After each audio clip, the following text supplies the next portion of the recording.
السلام علیکم ورحمۃ اللہ وبرکاتہ۔ الحمد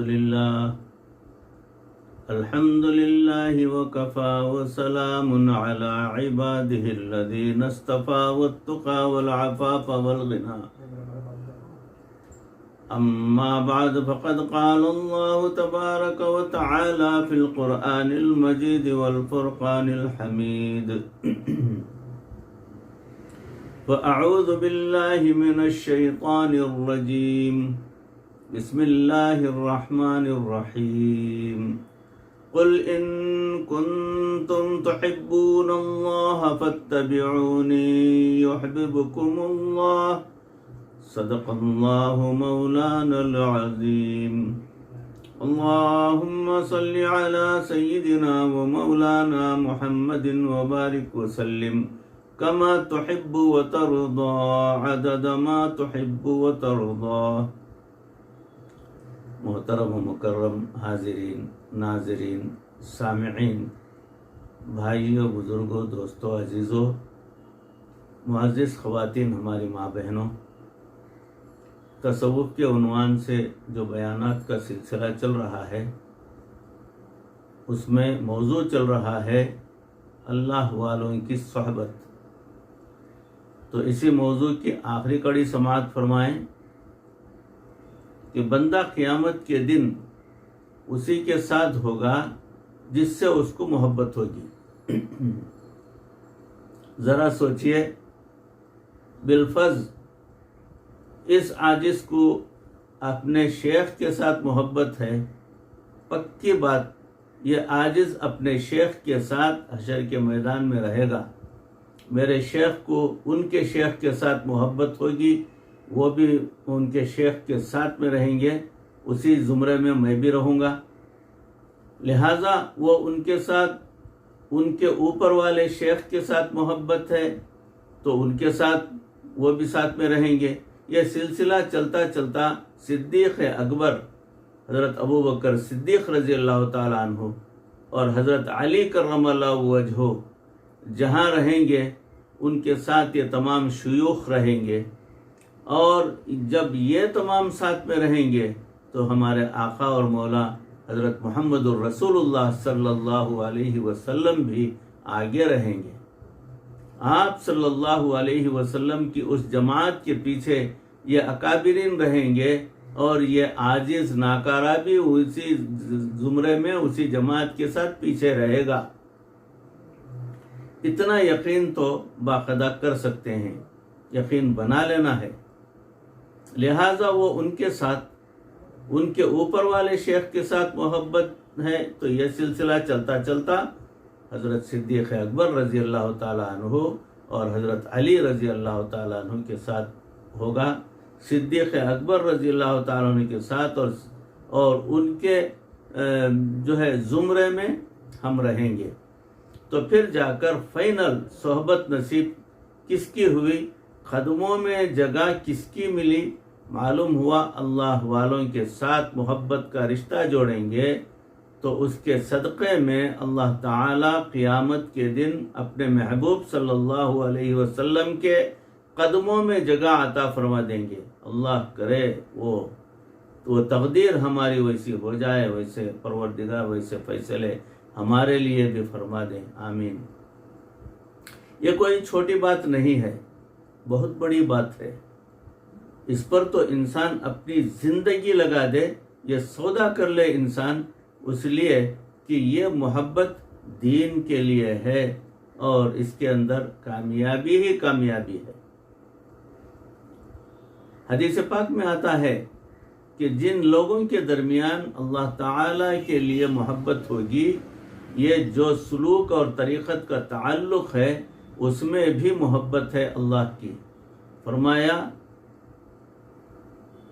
المتحابون فی اللہ، قیامت کے دن جن 7 آدمیوں کو عرش کا سایہ نصیب ہوگا ان میں سے یہ 2 بندے جو اللہ کے لیے ایک دوسرے سے محبت کرتے ہیں وہ بھی ہوں گے۔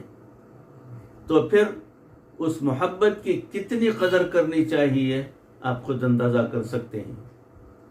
کتنی اس کی